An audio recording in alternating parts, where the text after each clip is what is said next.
రోమ్లో పౌలును శిరచ్ఛేదన చేయడానికి ముందు పలికిన ఆఖరి మాటలు.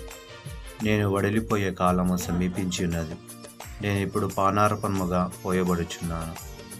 లూకా ఒక్కడే నా యొద్ద ఉన్నాడు. ఇప్పుడు అందరూ నన్ను విడిచిపోయేది, కానీ ప్రభు నన్ను రక్షించెను అని తెలుపుతూ తిమోతికి వ్రాసిన ఆఖరి లేఖ. ఎందుకంటే యేసు ముందే తెలిపాను, అందరూ వదిలినను నేను నిన్ను విడువను, నా కృప నీకు చాలును అని.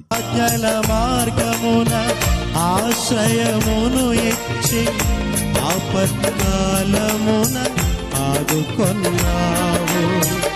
ఆత్మీయులతో ఆనందింపచేసి ఆనంద తైలముతో అభిషేకించావు. ఆశ తీరా